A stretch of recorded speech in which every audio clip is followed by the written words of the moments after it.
Allah kita. Dia menciptakan manusia, hanya satu orang saja. Karena dia ingin menyerahkan segalanya terlebih dahulu kepada orang ini. Lalu berharap orang ini mengasihinya dengan seluruh hidupnya. Hari ini, Saudara Sibo akan menyampaikan suatu misteri tentang kebenaran ini.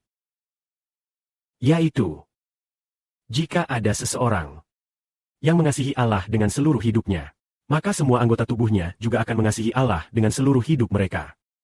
Saudara-saudari, percayakah kalian pada misteri ini? Ini benar-benar suatu misteri. Secara logika, bagaimana mungkin satu orang mengasihi Allah, lalu semua orang ikut mengasihi Allah? Ini sungguh ajaib, luar biasa ajaib. Keajaibannya terletak pada kenyataan bahwa seharusnya semua orang mengasihi Allah, baru bisa dikatakan semua orang mengasihi Allah. Tetapi jika hanya satu orang yang mengasihi Allah, apakah semua orang harus mengasihi Allah? Maka inilah misteri yang hendak kita bahas. Jika satu orang tidak mengasihi Allah, jika satu orang meninggalkan Allah, maka semua orang meninggalkan Allah. Saudara-saudari, percayakah kalian hal ini? Yaitu, Adam sendirian meninggalkan Allah. Dan semua orang lalu meninggalkan Allah. Secara logika, apa hubungannya Adam dengan kita? Mengapa karena Adam sendiri meninggalkan Allah, kita semua menjadi berdosa dan meninggalkan Allah? Hal ini terjadi karena Roh Bapa dan Roh Kudus hanyalah satu. Roh Kristus yang menyelamatkan juga hanya satu. Pada mulanya, Bapa menaruh Roh Kudus ke dalam Adam.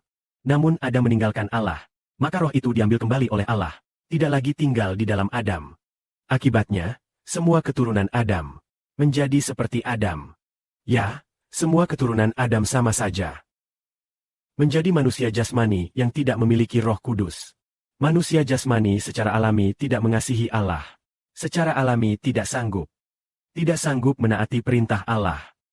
Secara alami lalu berbuat dosa. Seandainya Adam taat kepada Allah, maka semua orang pasti taat kepada Allah. Karena setelah Adam taat kepada Allah, roh yang berkuasa di dalam Adam, yaitu Roh Kudus Allah yang tinggal di dalam Adam, akan membuat semua keturunan Adam mengasihi Allah. Sebab semua keturunan itu menerima hidup melalui Adam.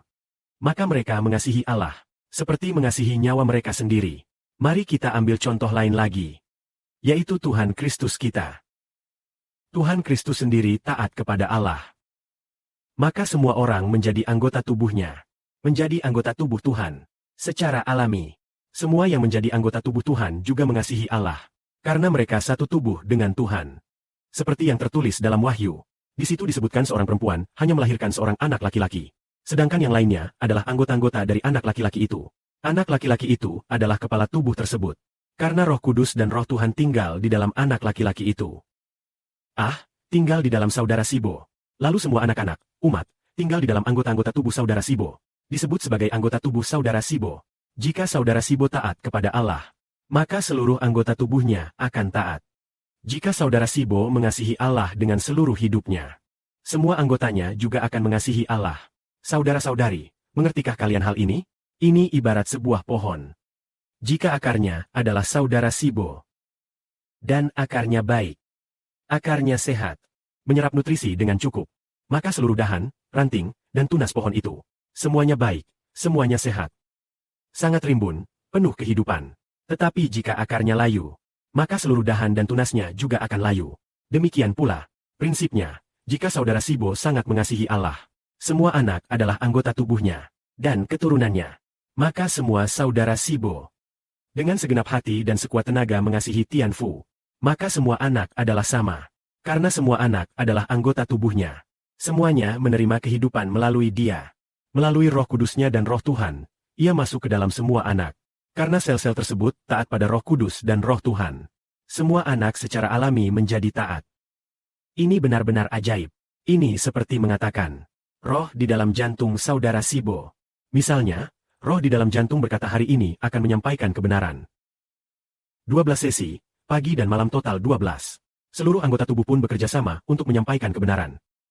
Bukankah jika roh di dalam jantung berkata ingin menyampaikan kebenaran 2 sesi 4 kali, pagi ini 2 sesi 10 kali, maka itu adalah salah satu anggota tubuh dari roh.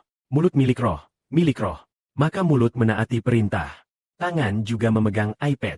Lalu mata juga harus menaati perintah MU. Memandang layar. Telinga juga mendengar suara doa atau pujian saudara-saudari. Seluruh tubuh bekerja sama dengan roh. Selama roh mau, seluruh anggota tubuh akan bekerja sama dengan roh. Demikian pula halnya, jika roh tubuh ini adalah saudara Sibo. Perjanjian telah ditetapkan, roh Bapa Surgawi dan roh Tuhan menjadi roh Sibo. Maka semua orang bersama-sama berbagi roh Bapa dan roh Tuhan. Bersama memiliki roh Bapa dan roh Tuhan.